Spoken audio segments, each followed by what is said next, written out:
The Disappearance of Jaryd Atadero. It was the morning of October 2nd, 1999, a cool, crisp autumn day in the rugged wilderness of Colorado's Arapahoe and Roosevelt National Forest. The Big South Trail, winding through dense forest and steep rocky terrain, was alive with the distant sounds of birds and the faint rush of the nearby Poudre River. At around 11:30 a.m., two men stood along the riverbank, quietly fishing, enjoying the peace of the outdoors. Then, something entirely unexpected happened. Out of the trees, a very young boy appeared. He was alone. The fishermen, surprised and concerned, watched him. It was strange enough to see such a small child, no more than a toddler, deep in the wilderness, far from any obvious trailhead or campsite. But before they could ask many questions, they noticed a group of hikers in the distance, about 80 to 90 feet ahead on the path. Assuming the child belonged with that group, they pointed him in their direction. The boy responded cheerfully and ran toward them. That child was 3-year-old Jaryd Atadero, and tragically, this would be the last confirmed sighting of him alive. To understand how Jaryd even ended up in such a dangerous and remote place, we need to look at his family's life at the time.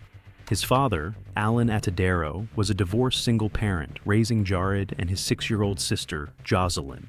The family lived near a small resort that Alan co-owned with his brother. Earlier that year, Alan had become actively involved in a religious social group called the Christian Singles Network. By October, he was hosting 11 members of the group at his mountain lodge. That weekend, the group, friendly, church-going adults, had been enjoying the resort and the surrounding nature. On the morning of October 2nd, several members suggested taking the children to see a nearby fish hatchery. It sounded like a short, safe outing. At first, Alan was hesitant. The wilderness could be unpredictable, and he was protective of his kids. But after being assured it would be a quick trip to the hatchery and back, he agreed to let Jaryd and Jocelyn go. What Alan didn't know was that the plan would change dramatically. Instead of heading to the hatchery, the group decided, for reasons still unclear, to take a 15-mile hike on the Big South Trail starting around 10 a.m. The first mistake was taking two small children, one just 3 years old, on a lengthy, rugged hike without their father's knowledge or permission. The second, and perhaps the most damaging mistake, was that no one in the group took personal responsibility for keeping track of the children. Every adult seemed to assume someone else was watching them. This carelessness was made worse when the group split into two, faster hikers in front, slower ones behind, making it even harder to keep tabs on the kids. At some point along the trail, Jaryd ended up separated. Around an hour and a half into the hike, he encountered the two fishermen who would become the last people outside the group to see him.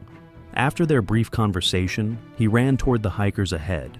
But whether those hikers were actually part of his group remains uncertain. Some accounts suggest Jaryd might have been between the two subgroups. Others propose that he may have passed his group entirely. In either case, something happened in that short span of time that led to his disappearance. It wasn't until 12:15 p.m. that members of the Christian Singles group realized they had not seen Jaryd for over an hour. Panic set in. Some rushed back toward the resort to alert Alan. When Alan heard the news, he was devastated. Witnesses recalled him beating his chest and crying, "They lost my baby! They lost my baby!" He immediately drove toward the trailhead. Meanwhile, the resort manager called the authorities. Rangers familiar with the trail quickly organized a search. The sheriff at the time believed they would find Jaryd within hours. After all, the Big South Trail was well traveled, and search crews had located many missing hikers before. He even instructed his team to wake him up when the boy was found. But that wake-up call never came. As the hours dragged on, hope began to fade. The following day, a tragedy compounded the situation. A helicopter involved in the search stalled 100 feet in the air and crashed, injuring everyone on board.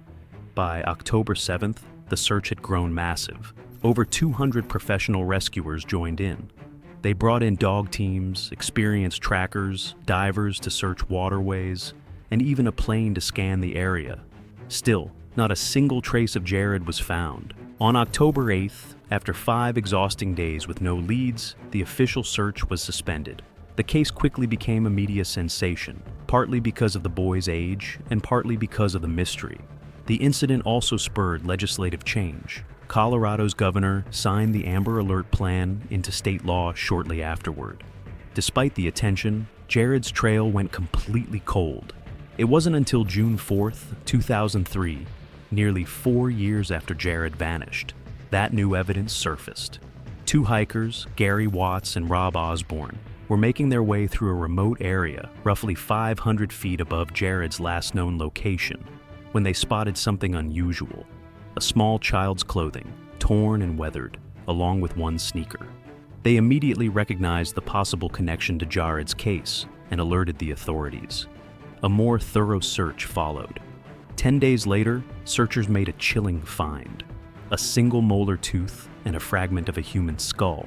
DNA testing confirmed the remains belonged to Jaryd. The clothing also matched what he had been wearing the day he disappeared. At last, after 4 long years, his family had some measure of closure. But the new discoveries raised even more troubling questions. The official and most straightforward theory is that Jaryd wandered off, got lost, and eventually died of hypothermia. But there's a serious flaw in this explanation.